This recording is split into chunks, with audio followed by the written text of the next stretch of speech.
Hello and welcome back. This time is not structured at all. I want to simply share my thoughts and reflections now that we've come to the end of Scorpio season.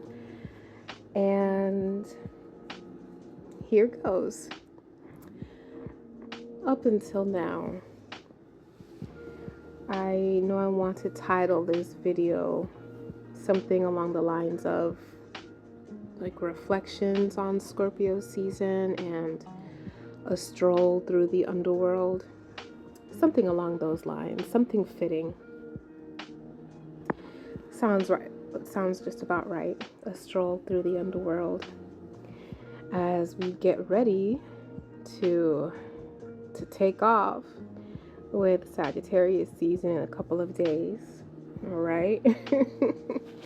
Get your hooves nice and ready. Get them nice and clean. Get your bow and arrow, because it's about to run free. All right. Breaking through the tight burrows that you might have found yourselves in, through especially with the Mercury retrograde doing what it does best, which is bringing things back into our perception. And something that I've noticed personally myself, the last few Mercury retrogrades, particularly this year, at least in my case, have actually been they've been pretty good. They've been pretty beneficial. You know, yeah, there have been some hiccups here and there, but from my experience of it's actually been working well as far as the corrections and the things that have come back. For example, some old ideas, some creative projects that I've had that I've let sit by the wayside and have had new, fresh perspectives on them and have been putting action behind them. And I see it in a different light. For example, in making body butters and products, things like that, things that I like. You know, like, these are things that I like. I like smelling good. I like being moisturized. You know, basic things. And I want to be able to make things that will not only benefit myself, but would be beneficial to others as well. And so I found myself putting time and energy back into doing that, trying out different recipes, formulations, and not succumbing to limiting thoughts and limiting beliefs. And not only that, and also when it comes to the retrograde, bringing back some old information, old content or ideas or concepts that I've let either pass by or go by the wayside or not take it seriously, but it's like coming back into view with the magnifying glass, like, hey, look at this thing that maybe you saw before but didn't pay any mind to. And from what I've done and giving it a chance or doing further research, it's like, oh yeah, why didn't I give this a chance before? But hey, no better time than now. But all that to say is, you know, just as far as the nature of the retrograde, you know, we know that it can cause certain delays It can cause for some confusion, miscommunications, or breakdowns in communication, or how it is that we get around in our thinking process, etc., etc. And something else as well that I wanted to reflect on in this video, and it has to do with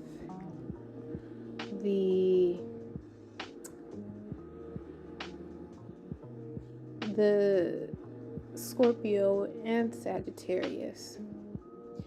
And this is something that came up recently in the past few days, and it was based on another YouTuber, another astrologer's channel, and they made a video about this content creator.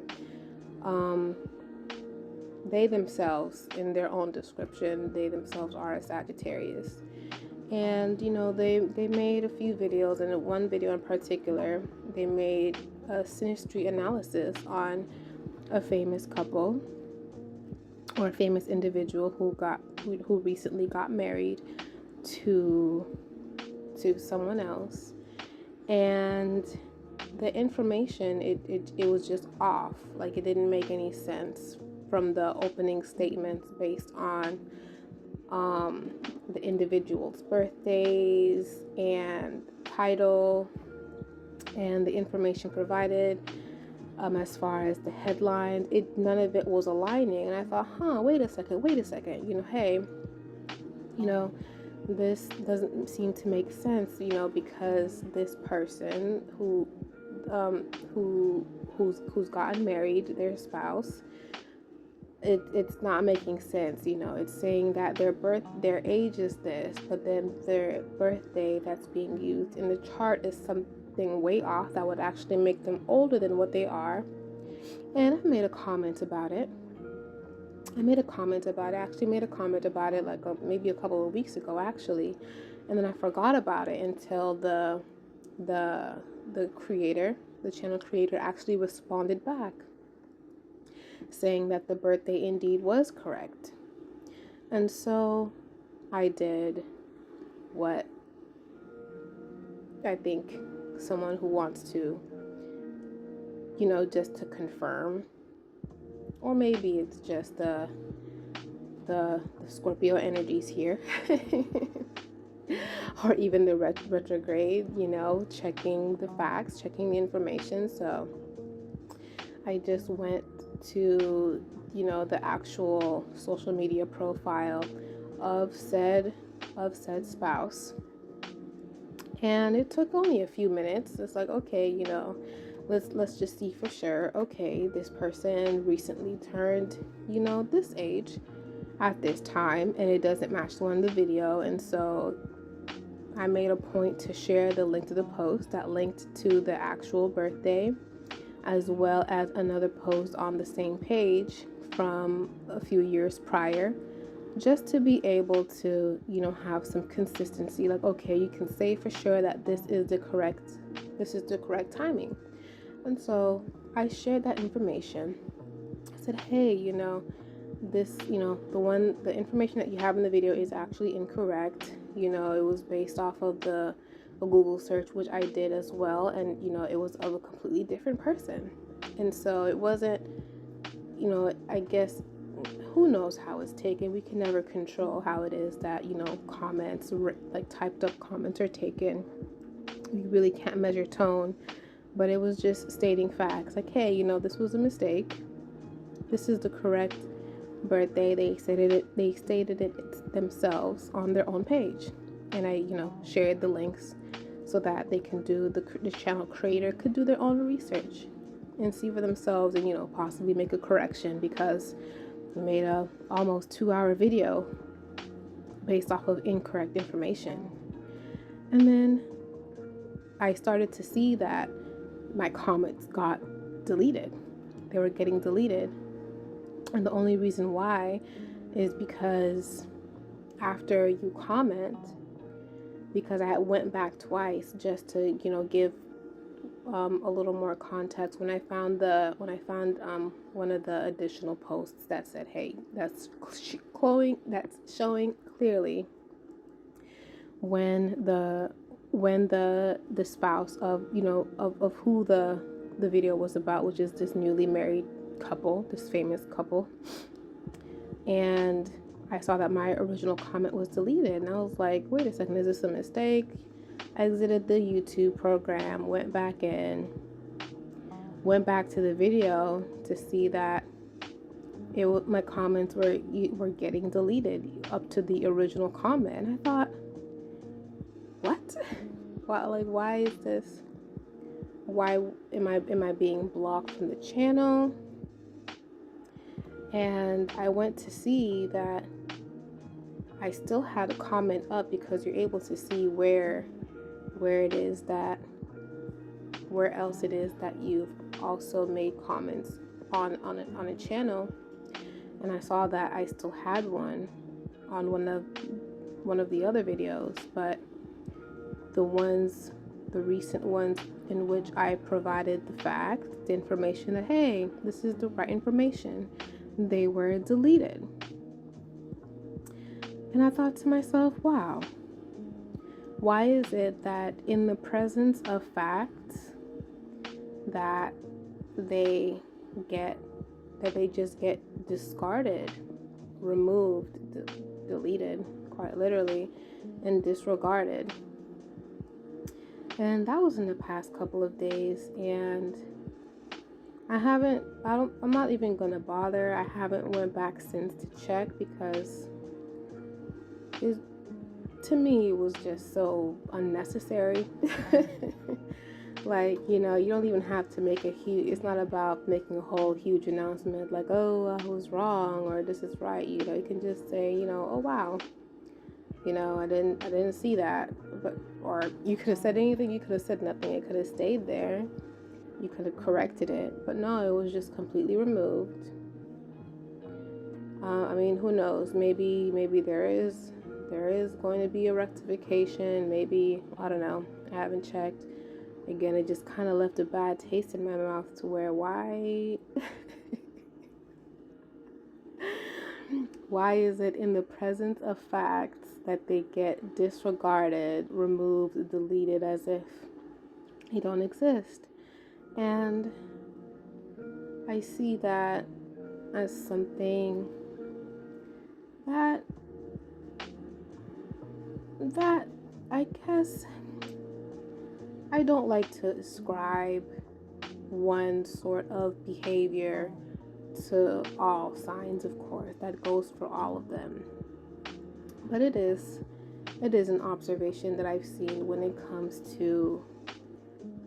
has come to dealing or interacting with other Sagittarius, to where when the information or truth isn't in alignment with their own, it gets disregarded. And it also puts me it also makes me think of it in the 12th house sense. If you were to look at it as Sagittarius on the rising, Scorpio would be in the 12th house. And in that 12th house, it would be undoing. Bringing that information to the forefront would be undoing what it is that the Sagittarius would have created for itself as the truth.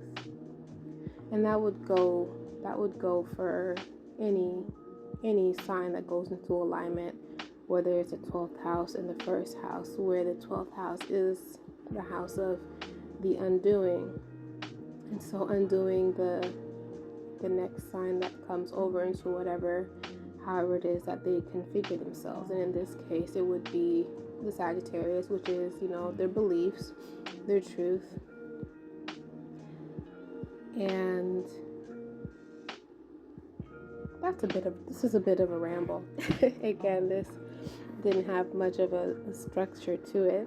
I just wanted to bring about some reflections as we take a stroll through the underworld, through the unseen, through the depths of the deep, deep unknown. Don't worry, you won't be here for too long. You won't be here for too long, all right? Polish your hooves, all right? Pack your bags, or bag, or not at all. Just get up, be ready to get up and go. Be ready to get up and go, all right? Because with Sagittarius season, it's a time to take off. It's time to take off. So we're at the last stops of the depths of feeling, of deep feeling, deep emotion. Think of it like being smothered with a pillow. Oh, that's a good way to put it. Yeah, it's like being smothered with a pillow.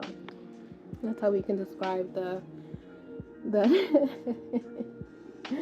the ending note. That'll be more so of the 21st, even at a certain point of the 22nd. That's the super late energetic degree of Scorpio season. But we can say around this part is that pressure cooker, that pillow over the face, being smothered, can't breathe. Yeah.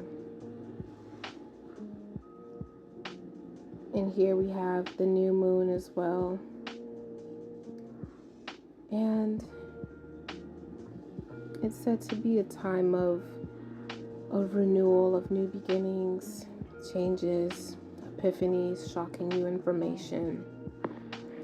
And there's still time to see.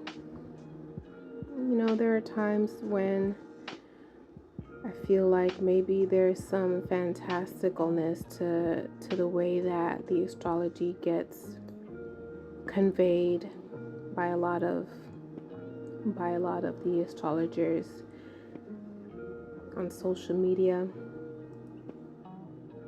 But in other ways there,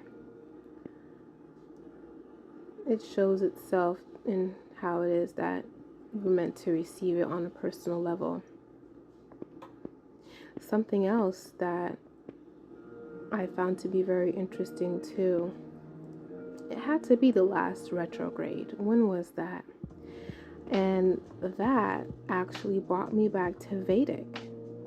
I've been looking into Vedic astrology more. Yeah, that was it was sometime in the middle of this year that I gave Vedic a chance again. And I found it to be very enlightening and eye-opening, being able to give it a chance. And it's something that I have been sticking with, that I've been following. I haven't fully committed to studying it yet.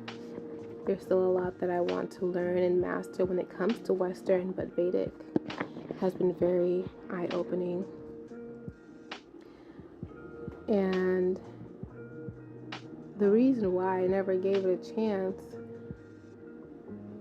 or never fully gave it its flowers, was way early on, when it came to learning astrology, specifically on YouTube. This was an eon ago. It feels like, at least. And the reason behind that was, what is it? I believe it was that channel who, in the beginning, I didn't even realize that. I didn't even know that it was Vedic. I had no idea the distinction between Western and Vedic. I had no clue. I was just learning. I was like, okay, because he had a whole lot of videos on it. And it was a particular topic. For the life of me, I don't recall what it was. I think it probably had to do with the outer planets, but I really don't remember what it was. That when he made this video, because it was something that was highly requested from his own viewers. And the way that it was conveyed was like, all right, here, you guys wanted it so bad. These are in my own words. He said it in his own way that, of course, completely turned me off from Vedic for years. But it was like, here, you wanted it so bad. You wanted it so bad. But in our system, it really doesn't matter. It doesn't really have much of an effect because your system is incorrect. Our system is correct. Your system is incorrect. It really doesn't have much meaning to it. It was very condescending, dismissive, and unnecessary. It was really unnecessary the way that it was conveyed. If something isn't applicable in your system, or if the system that you use is so on point, it really isn't a need to put down another, at least not in that way. You can simply say that, hey, this is something that isn't observed. But it's just the way that it was put that, yeah, pretty much ours is better, yours is wrong, you guys are idiots. And it's something that I've seen since consistently, pretty much unprovoked, when it comes to Vedic and Western, that really coming from the Vedic side is always trashing Western astrology, just unprovoked. And it's like, is really all of this necessary? And so it really put me off for a long time. But again, it was not this retrograde, but sometime earlier this year that I actually came back around to Vedic, and I found that a lot of it has been pretty accurate. And I might make another video going more into depth about it. But it's just one of the other ways that I found that the Mercury retrogrades have actually brought about some breakthroughs and brought about some things that have been beneficial, not always doom and gloom, not always horrible. I think that's all I've got for now. All right.